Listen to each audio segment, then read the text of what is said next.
Hi all of you, this is Tega here. Welcome back to the Python series. So here today we will discuss on our topic is function arguments in Python. We have like functions already. We know it's very important, and even though it's very lovely and beautiful concept, Python functions. Even though you can consider any programming language, functions like C, C++, Java, or maybe another language, functions are very pretty useful. Okay, so here first we'll take one normal example, then I will check like how many arguments we can pass and all. Okay, so here check one basic example like def. Def is a keyword to define function. Here I will write one function like f1. Okay, and then I will press colon. Okay, then I will print here some message like x value value like this. I will print. Now this is function. This one is function defining. Okay, we have define the function. Now calling. Now we will call the function f1. We'll call the function. For the calling, what I will do here. Now first I will execute this function. I will check. See, I do not have any nothing I have in this one, right? But one I need to pass. Yeah, sorry. One argument I need to pass actually here to pass the value. Here I pass one argument. Now if I'll pass here, I'll check. I did not see f1 missing one required position. So I need to pass at least one x in the sense I pass something here. 2020 I passed here. So if I'll pass 2020, I got the value here. X value is 2020. How it will work? This is def is keyword f1 is function name. Here we have taken one argument. X is one argument. Here I've written some message like x value. Then I've written again x here. Or if I don't need this message, directly I can pass x also, no problem. It will work. So here I am calling the function like f1 is 2020. Now again, if I want to change the value of f1 of 2021 or 2030, I will take it. So I call this. Again, we got a new value. So function is nothing but a we can call a number of times. So in this example, I've just taken the one parameters. If we want to take two parameters, can we take it? Okay, we'll check for two parameters. I'll check def. Again, I will take. Okay, this time I will take. Okay, I'll take two numbers. Addition will do it. Okay, I'll take x comma y. Most of the time in my example, I'll be taking x and y because it's a pretty useful. You can take anything like even though some people they'll take abc also, you can take xyz, you can take or any s1 s2 b1 b2 x1 x2, anything you can take, it's okay. So it's not a compulsory like every time you need to take x comma y. As per your requirement, you can take any values.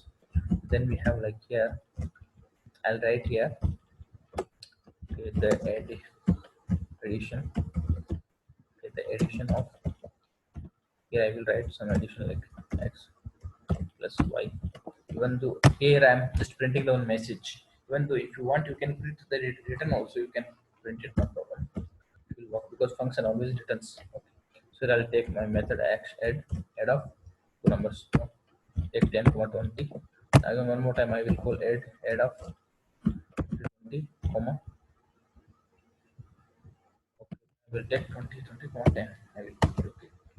So here first I will execute this method. Okay, it's executing. Yeah, you can see here. This time I'm passing two arguments and we are performing the addition here. Okay, 1 second. Okay. Here I've taken x equals. Okay, yeah. Now it will work. Here I'm passing this.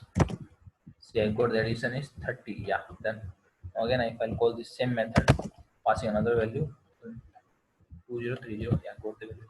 So I see I passed the one argument, two argument. Can I pass three arguments also? Suppose you can pass three arguments also. Same thing what I will do here. But three arguments we can pass here. So x, y, comma, then I'll put z here. Addition of, I'll put the z. Then I'll put in here also like 30, and here also I'll put in some numbers like t, comma. Again I will put here some 20. Okay. So if I'll call execute this method, happens? See, we got 16. Again 1. That means what? That means we can understand in function we can pass any number of arguments. We need to just, we should know we need to separate by comma. The value should be separated by comma, that's all. See, again I'm passing here separated by comma like this.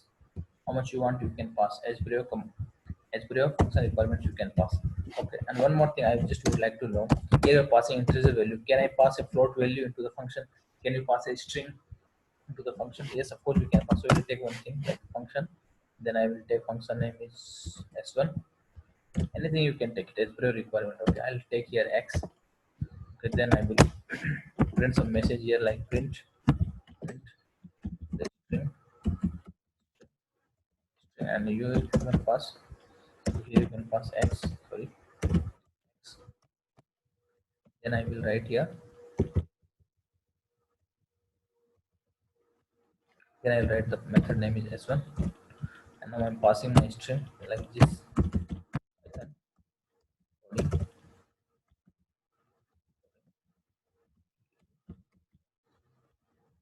can I pass like this? So I'm just checking, can we pass a string also?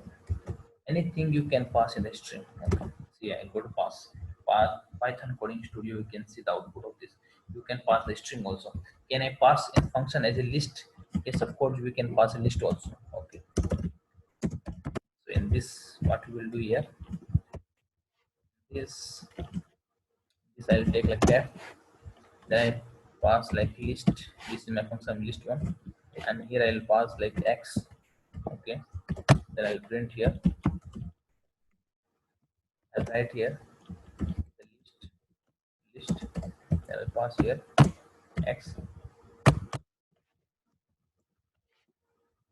Okay, then I'll write here. I'll call the function like list one with my function name. Okay, then I will call here. Now what happened? Now first of all, I just want to know. I'll take in the list here. Okay, second, 1 second, 1 second. I'll check here first whether it's check it here.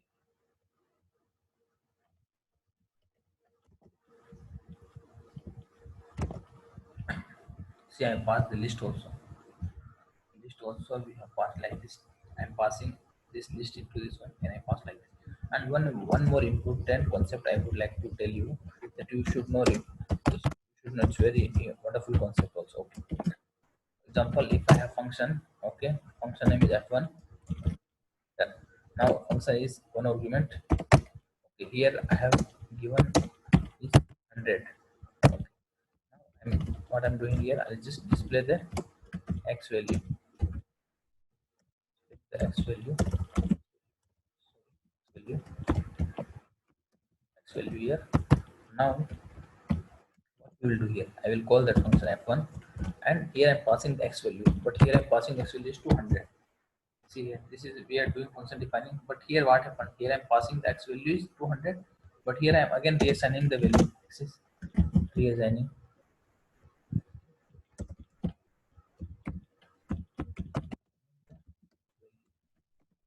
So here what happened? First I will execute this line. Very wonderful, even though it's an important concept. So here you can see now what happens if I'll call this 100. See, I'm getting the 100 value. Why I'm getting 100, that we should know. See, here I'm passing the, I'm calling this function here. I'm passing 200. 200 will go to here. First 200 will go to here x value. Okay. After that, what happened? Again, we have reinitialized the value. I have changed. We have changed the value of x. Is earlier the value, once I'll pass here from here to there, the x value will be 200 here. After that, if I'll pass the value of x is then 100, then it will show this x value is 200 like this. Wow. Okay. Another we have another video. We have like different types of parameters. We will discuss on another video. Okay. And this much only in this video. Thanks for watching. Have a good day, and please don't forget to subscribe my channel. Bye bye. Thank you.